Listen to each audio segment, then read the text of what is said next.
r/NoSleep. Posted by you/signed, sealed, delivered. One by one, my friends disappeared. They were nowhere to be found. Until I saw his artwork. I've been friends with Art for a long time. We live in a small town, and had first met at the one playground that the town had. He was building a complicated sandcastle, which was inspiring to the 6-year-old me. He was the same age, but way advanced in the art of sandpacking. I had joined in, and followed his instructions to help build a moat. From then, Art and I were firm friends. His parents named him Arthur, but Art always sounded right to me. More him. After all, he was an artist. When Art first showed me his drawings more than 10 years ago, at the tender age of 7, they had still been amateurish. I was still really impressed, though. His skills were far beyond what my own 7-year-old hands could achieve. Where I was still drawing snowmen with circles, he was drawing faces, and figures which bore distinctive resemblances to the people they were based on. By the time we were in our teens, Art had blossomed so much as an artist, that he had been transferred from our regular high school into a school meant for gifted artists. His drawings morphed into realistic portraits of people, things and nature. Despite the realism, the drawings retained a style that was distinctly his. He had this way of capturing people's expressions, quirks and nuances that really brought his drawings to life. He kept drawing, and they kept getting better. I noticed that he stopped drawing pictures of actual objects in the world. Instead, he turned to creating places, people and things that were pulled from his imagination. He said that the world was too dark, too cold and cruel a place, to be worth recreating in art. He had always been a rather pessimistic, cynical person, so I wasn't surprised by this. I didn't mind. He was still a hell of a good friend, and personally, I preferred his new artworks to the old. When it came time to choose a college, he decided to go to the local college with me. He said that he was sick of being saturated in the arts, and wanted to go to a college that offered variety. I was pleased. I figured we'd have a good time together at college. In our first year together, we spent a lot of time together. However, every night after 9 p.m., he'd retreat back to his room to draw. Sometimes, I hung out with him in his room, studying, or working on my personal research. However, as time went by, I started spending more nights out partying and chilling at other friends' hangouts. I stopped inviting him along for every events, given his usual declination. We still remained good friends though. That never changed. Art became more and more reclusive, hardly making friends with anyone else. He developed more extreme views of the society and the world. In soft tones, he would tell me all about what was wrong with the world, and how it can't be saved. That the world as it was doomed. It didn't affect our friendship. I actually liked his musings and found him interesting in a weird way. I got close to quite a few other friends too. Especially Nathan. He was like the brother I never had. We met during our first lecture in a math module, and hit it off right away. Soon, we were hanging out almost every day, and we gradually picked up Eddie and Sean along the way, and the four of us became pretty good friends. Nathan went missing 2 months ago. I wasn't shocked when I first heard that he hadn't returned home after party at a friend's. He was quite the drinker, and I figured he had drunk himself silly and was sleeping it off somewhere in town. But when he didn't show for the whole of the next day, I got really concerned. I must have called him 20 over times that night, when I realized hadn't seen him in any of the lectures we had together. His parents were really worried too. But we held out hope that he was just dealing with a nasty hangover somewhere, that he had his own reasons for not wanting to get home just yet. I remember the sinking feeling in the pit of my stomach when the next day came and passed, and there was still no sign of him. It was soon a full 48 hours since anyone last saw him, and his parents made a police report. The sheriff and his people were everywhere for the next week. I was the first to be interviewed. I told them everything I remembered from the night he went missing. I was at the party too, and we were both downing shots like there was no tomorrow. I'd gotten pretty tipsy, but he was still going strong, what with his stomach of steel and whatnot. I'd got separated from him when he left the party to answer a call. I was roped into a game of beer pong, which I lost terribly. Which meant I had to down many more cups of beer. The rest of the night was a haze, and I didn't remember him coming back in. I wasn't worried then, as we often went our own ways and did our own things at parties. No one else remembered anything of use too. Someone remembered seeing him frowning and speaking on the phone out on the front yard, but didn't see where he went after. By the time Nathan had been missing for 2 weeks, we had all started to fear the worst. The police investigation went on, but no one seemed to be looking hard anymore. Eddie and Sean came over often. They knew how close Nathan and I had been. and how hard hit I was by Nathan's disappearance. We'd talk about what could have happened, share our own theories. None of us wanted to talk about the theory that was in the forefront of our minds, that something bad had happened to him, and he was never coming back. Then Eddie went missing. This time, I was brought into the police station for a long 12-hour interrogation. I cried at some points, repeated the same story, the only one I knew, and answered all the questions they had. Sean was also brought in for questioning.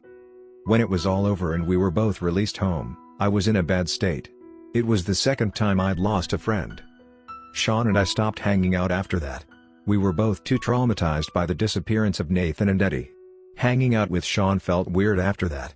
Whenever I spoke to him, all I was reminded of was the absence of Nathan and Eddie. I think Sean felt that way too, for he stopped reaching out as well.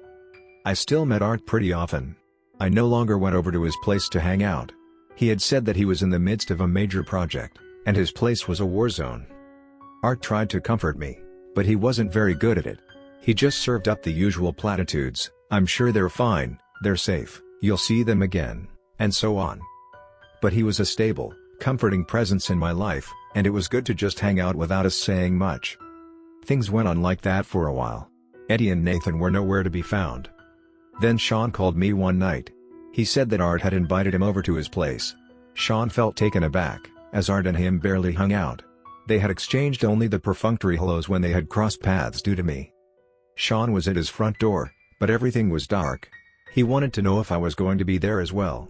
Art had told him that he wanted to show him the art piece he had been working on. I was surprised and a little hurt. Art hadn't offered to show me, his oldest friend, his art piece. Why was he calling Sean, of all people, to see his work? "Oh, he's here.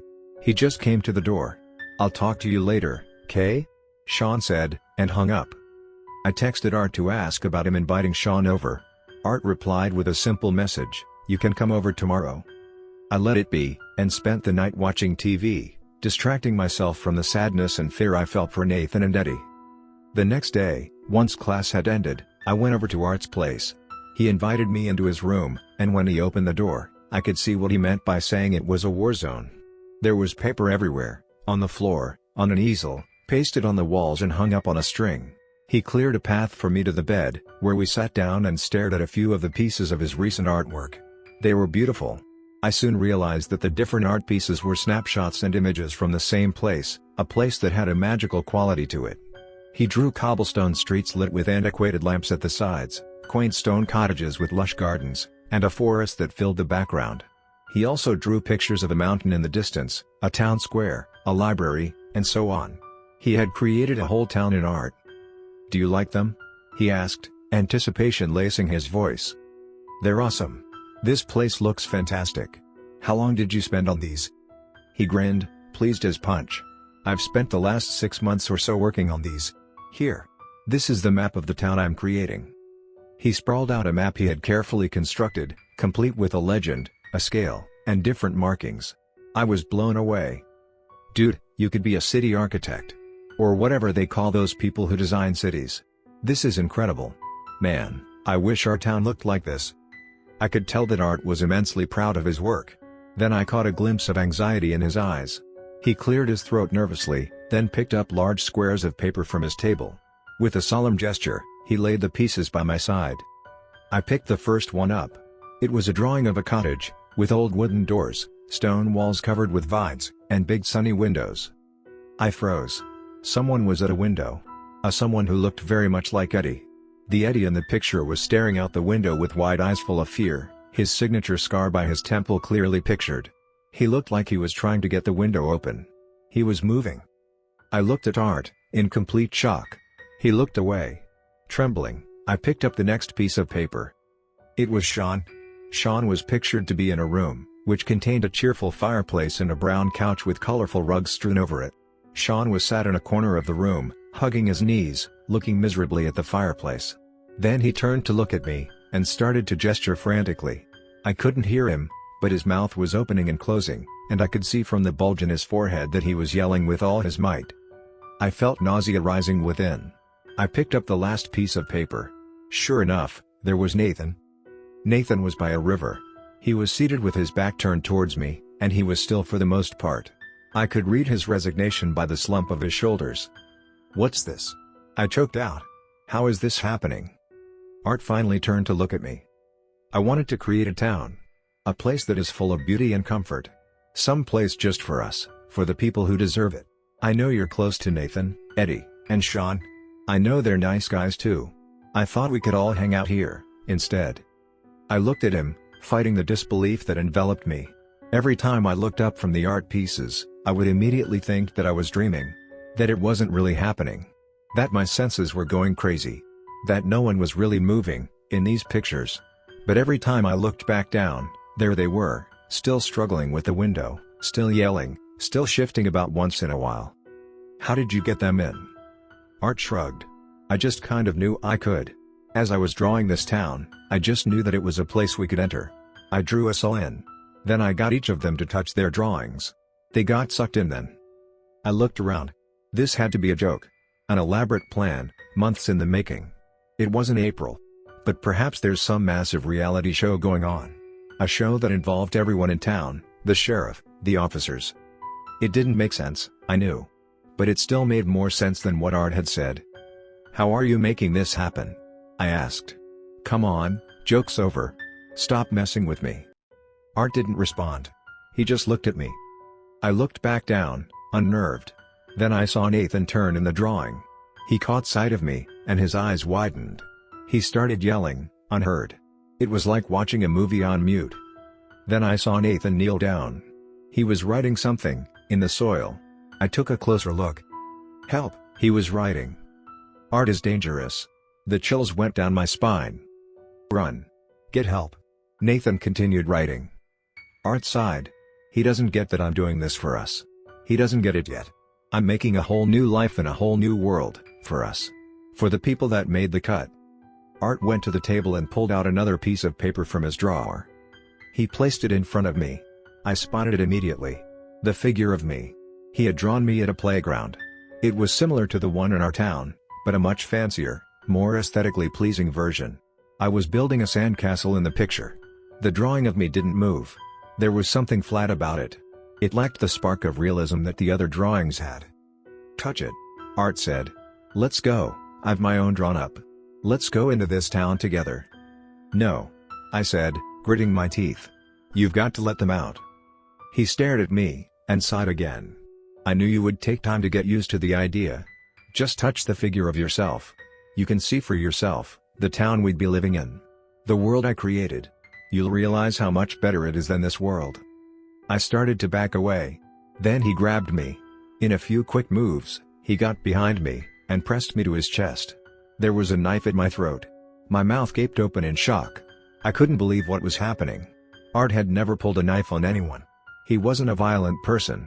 "Now, place your hand on your picture. Do it now." I didn't move. The knife bit slightly into my neck. It stung. "I'm sorry. I really don't want to hurt you. This is for your sake. It's for our sakes. We need to go there. To be in a better place." "Why don't you go there yourself? Why drag us into this?" I asked, anger rising past the fear. I don't want to be alone. I want others there. Good people there. Let me go, Art. Art, please. You've got to stop this. Let them out." At that tense moment, there was the sound of a car pulling up in front of the house. "They're not supposed to be back for another week," Art cried. Sensing his hold weaken for a second, I grabbed the arm holding the knife and jerked backwards, knocking him off balance. He fell back with a thud and released his hold on me. I smashed his hand on the floor, and the knife clattered to the side. Looking around wildly, I grabbed the pencil holder from his table. The pencil holder was a steel sculpture that mimicked rows of paintbrushes lined together to form a box shape. It was a gift I had given him for his birthday, when we were teens. I paid $5 for it at a yard sale. He had loved it. With all the force I could muster, I swung the steel holder into his head, as he was trying to get up. It connected with a dull thud, and Art flopped back down. He stopped moving. Blood started to ooze from his head. Gripped with fear, I checked his pulse. He was still alive. I breathed out the breath I'd been holding. Then I heard the front door opening. I looked at the scene before me and realized what it would look like to his parents. I was screwed. Then an idea flashed into mind. I hurriedly searched through his drawer. Sure enough, there it was. A drawing of Art himself, in the town square. He was holding a sign that said "Welcome to our new home." I grabbed the drawing and rushed over to Art's inert body. I placed his hand on the drawn figure of himself. Nothing happened for a moment. Then, right in front of my incredulous eyes, Art seemed to get sucked into the picture. His hand and arm went in first, then his entire body got drawn into the small space on the picture, distorting in size as it went in. Then Art was gone. From this world, at least. I looked at him in the picture. The smiling picture of him was now replaced by his unconscious form, lying on the ground. Around the drawing of his head, red trickled out. I wiped up the spot of blood on the floor where the shirt strewed on his bed. I stuffed it in the backpack. I hastily grabbed the other pieces of paper with Nathan, Eddie and Sean on them. I then grabbed as many of the other pieces of artwork as I could, and stuffed them in my backpack. "Arthur, are you home?" The voice sounded out from downstairs. Composing myself and finger-combing my hair in place, I slung my backpack on. Then I opened the door, a smile plastered on my face. "Hey Jamie." Arthur's mom was one of those hip ladies who insisted that you call them by their first names. "Hey, you. You're here. Where's Arthur?" "Art went out to get some stuff he left at school. He told me to wait here, but it's been quite a while and he's not back yet. I really do have to go, though. My parents are waiting for me for movie night." "Ah, right. You get going along then, don't keep your fam waiting. I'll let Arthur know when he's back." "Yay, alright, thanks Jamie. I'll see you around soon. Hope you had a good vacation." I did, indeed. Too bad it was cut short. Emergency work stuff and such. Well, I won't keep you. Go along then. "Yay, right. Bye Jamie." I hurried out the front door. I sat alone in my room, the 5 drawings of us ahead of me. The others were gone from their respective drawings now, and they were all surrounding Art in the town square. They didn't seem particularly inclined to help him. I'm not sure what to do next. Perhaps I'll go to the police. But I'd shown my parents the pictures, thinking that there was no way I could explain what was going on. They had to see for themselves.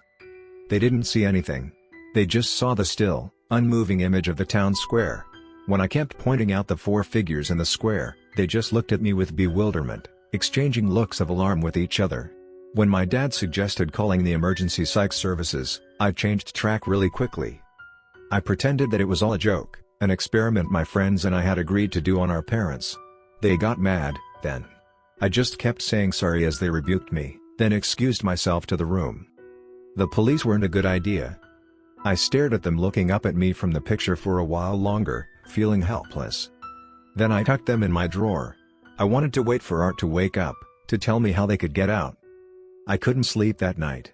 I kept Googling possible ways to undo whatever Art had done, but couldn't get anything usable or feasible. When the sky lightened again, I was still hard at work, listing out all the ways I could think of or that was suggested online. I was going to try them all one by one. I glanced at the art piece again. They were no longer in the town square. I found them in the cottage, the one with the fireplace. I did a double take when I saw what they were doing. Art was tied up on the floor. Nathan was holding a poker in the fire, heating it up. The rest were watching nervously. They appeared to be asking Art questions. Eddie looked up and saw me. He started gesturing, then went out of the picture for a moment. He came back with a pen and paper. I had to squint to see what he was writing. "Art's coming for you. He knows a way. We will find out." I could feel the blood drain from my face. Did I fear for Art? Or did I fear more for myself? If Art had a way of getting out, that meant I was still in danger. But that also meant my friends could get out. Nathan looked up at me, holding the poker. He must have seen the horror on my face, because he mouthed, "Don't look." He pulled the poker from the fire. It was white hot at the end. He moved towards Art, as the rest took a step back. I took Nathan's advice and rolled the paper up. I was glad I couldn't hear them. I didn't want to hear Art's screams. Or smell Art's flesh sizzling. I placed the rolled up sheets in my wardrobe, and locked it. It was up to them now.